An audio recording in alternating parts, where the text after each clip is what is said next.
Hello guys, welcome to Nath the viral trending video editing in CapCut. আমি আছি আপনাদের সাথে অনিক। এই ভিডিওটি টিকটকে ভাইরাল ট্রেন্ডিংয়ে আছে। ভিডিও আপলোড করার সাথে সাথে ফর ইউতে চলে যায়। তো চলেন আর কথা না বলে মোবাইল স্ক্রিনে চলে যাই।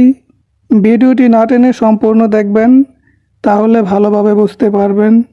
ভিডিও এডিটিং শুরু করার আগে আপনাদের কাছে একটাই অনুরোধ, আপনি যদি আমার চ্যানেলে নতুন হয়ে থাকেন তাহলে অবশ্যই চ্যানেলটিকে সাবস্ক্রাইব করে পাশে থাকা বেল আইকনে অল করে রাখবেন, যাতে ক্যাপকাটের সকল টিউটোরিয়াল, আপডেট এবং নিউ ট্যাবলেটের ভিডিওগুলো সবার আগে আপনার কাছে গিয়ে পৌঁছায়।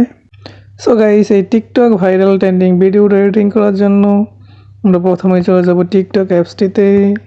এইখানে আসার পর সার্চ বক্সে যাবেন। সার্চ বক্সে আসার পর এখানে অনিক এডিটর লিখে সার্চ করবেন। অনিক এডিটর লিখে এখানে সার্চ করবেন। সার্চ করার পর আপনার সামনে এরকম একটা ইন্টারফেস হবে। তো এখানে আমার প্রোফাইলে চলে যাবেন। প্রোফাইল আসার পর দুইটা পিন পোস্টের পরে যে একটা পোস্ট আছে ব্ল্যাক কালারের, সিম্পলি এখানে একটা ক্লিক করবেন। এইখানে ক্লিক করার পর আপনার সামনে ভিডিওটা চলে আসবে। এখানে দেখতে পাচ্ছেন ইউজ দিস ট্যাবলেট, এইখানে একটা ক্লিক করবেন।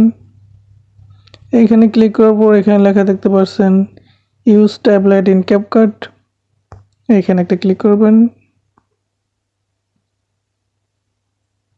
এইখানে ক্লিক করার পর ডান সাইডের কোণে লেখা দেখতে পাচ্ছেন ইউজ ট্যাবলেট, এইখানে একটা ক্লিক করবেন। এইখানে ক্লিক করার পর আপনার গ্যালারিতে নিয়ে আসবে। সো আপনি যে পিক দুটো এডিটিং করতে চান সেই পিক দুটো সিলেক্ট করে নেবেন। সিলেক্ট করার পর এখান থেকে নেক্সট অপশনে একটা ক্লিক করবেন। নেক্সট অপশনে ক্লিক করার পর কিন্তু আপনার এক ক্লিকে অসাধারণভাবে পিকগুলো এডিটিং হবে। তো আপনাকে এই ভিডিওটা ডাউনলোড করে গ্যালারিতে নেওয়ার জন্য আপনাকে যা করতে হবে, এখানে উপরে লেখা দেখতে পাচ্ছেন add sound in TikTok, simply এখানে একটা ক্লিক করবেন। এখানে ক্লিক করার পর আপনার ভিডিওটা ডাউনলোড হয়ে গ্যালারিতে চলে যাবে।